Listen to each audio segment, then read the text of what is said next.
Hi guys, Pete and Roxy here with you today, and for those of you who are overseas, you probably heard that recently Australia's been going through a lot of lockdowns, a lot of new rules and restrictions, and in this video we're going to give you an update and tell you a little about the Freedom Rally that we went to yesterday.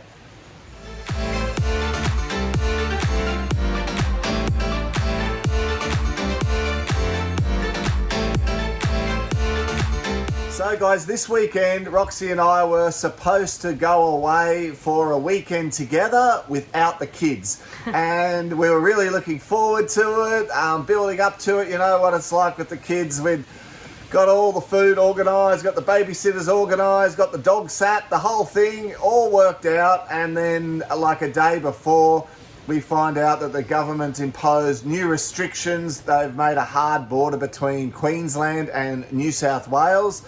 So we couldn't cross the border, we couldn't go on our trip, and we were bummed out. We were thinking, all right, well, there goes the plans for the weekend. Not only let down and missed out, but what are we going to do now, right? That's how it started. Yeah, and we were triggered by that, you know, because we wanted to go, wanted to have that time, you know, checking in with our inner temple, doing breath work, ice baths, meditation, all of that, and just becoming realigned. And it was quite interesting because it took us, you know, a few, 12 hours to really get over after organising everything, and it's so suddenly getting taken away from us. And we knew the rallies in Brisbane was happening, and we woke up the next day and we thought, let's go stand up and go to the Freedom Rallies. So we did that. So we got all organised. We still had the kids babysat for a few hours while we went and participated down in Brisbane. And yeah, it was a good day. Yeah, I had actually never been to any sort of rally, protest, organised thing like that ever before. But when the opportunity came up, I just sort of thought, you know, it just felt like now is the right time. And I wanted to go for a range of reasons. You know, earlier that morning I'd been talking to my younger brother who, at the end of this swing of his work, is going to have spent 10 weeks away from his pregnant wife, his 4-year-old son, missing birthday parties, missing major family events, all because the borders get locked down. There's very little movement allowed. Even for him, if he got tested or whatever, they're still just not letting him come back from work. I mean, he works on a tugboat. He's not around anyone. He doesn't mix with anyone. It's like the same group of guys for 3 weeks. He gets straight on a plane. He could fly back. So anyway, these rules aren't supposed to make sense. But it's not just him, but a lot of small businesses in Australia were really hurting, and it was becoming more and more talked about on the news, affecting their mental health, their financial health. And you know, all the people who work for the federal government, they're still getting paid. The state governments, they're still getting paid. All the local councils, they're still getting paid. You know, all of the ambulance officers, the school teachers, the fire department. You get the idea. There is a large group of the population still living away on full pay while this goes on, yet other people getting locked down, and they've got their house payments, their car payments. They've got to put, you know, food on the table, pay all of the different bills, and they're not allowed to work. They're just simply not allowed at all. So I wanted to stand up and support them. You know, my goal certainly wasn't to go out there and, you know, crush the oppression and, you know, yell out and call out people for all of these types of things. I just wanted to show support for people here in other states and here in Queensland who were struggling. That was my intention. Yeah, and I think it really hit home for us when Melbourne got locked down for the 10th time into in year and a half. So all of those sole traders, all of those restaurants, tradies, cleaners, all of the sole traders basically going and having a leap of faith and trying and their own business to support themselves, and constantly being locked down and not able to earn any money.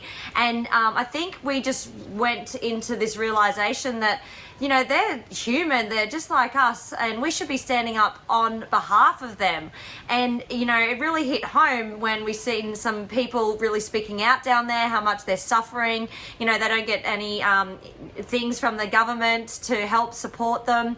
And, you know, they've just got to wait until they can reopen when the government says so. And, you know, we're in Queensland, we've had a lot more freedom than the southern states, and we just felt like it was the right thing to stand up and support our fellow Aussies and also all the people around the world, and really just start saying, no, enough's enough. We need to stand up and stand in our sovereignty for what is the truth and what is real and right. And yeah, like, just stand up for love and unity, because that's why we are here. You know, we're here to go through the Great Awakening, us light warriors. It's time for us to really stand up and, you know, bind together as one and say no. And yeah.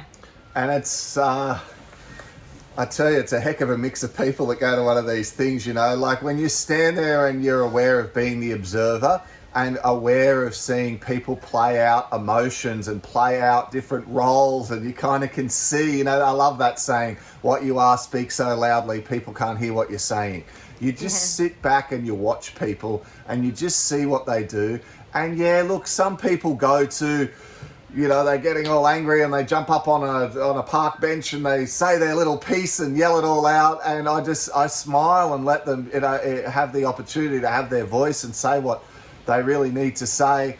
But for a lot of people who were there, they were regular folk who just realised that our civil rights, our freedom of movement, our freedom of speech, our freedom to choose, to be able to choose what we do with our life, with our body, etc., is being chipped away at. It's actually being taken away from us. So I wasn't there necessarily to, you know, start to play out any sort of fierce agenda based on anger or separation or anything of that nature, but rather to help us all sort of be aware that we actually need to stand up and say, we don't agree with this. You guys are over the top. You guys are making decisions that aren't fair and balanced. We know that you're just trying to do the propaganda thing and sell us a narrative when you put your advertisements out there on the mainstream media, and we see right through all of that. And while I'm not going to get all angry about it, I am going to stand up and just represent and step forward and go, you know what, I don't agree.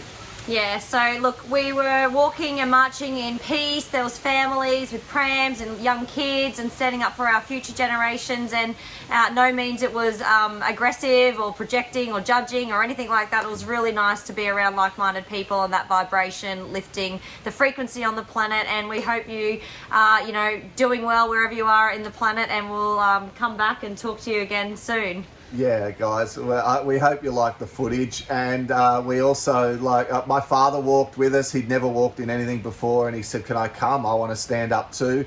So I had a proud moment with my dad as we shared that, you know, first experience of really standing up for something. And I'm glad I did it. You know, I put some stuff on my Facebook page as well about why I was going to walk, and, you know, there was a lot of great support, and, you know, a couple of haters in there as well. And, you know, I'd accept that. They have their right to have a different opinion to mine, and I understand their point of view, that they want to feel safe and they want to feel secure. So if they can't trust the government, who can they trust? So there's a whole mixed thing behind what you're going to see in some of the footage throughout what we're sharing with you guys today. But for those of you in Australia, if you got out there or you gave support to people in Melbourne and Sydney and Brisbane who got out there and had the opportunity and the freedom to be able to just put their voice forward, good on you. And for those of you around the world who are about to do the same or did the same recently, we support you guys as well.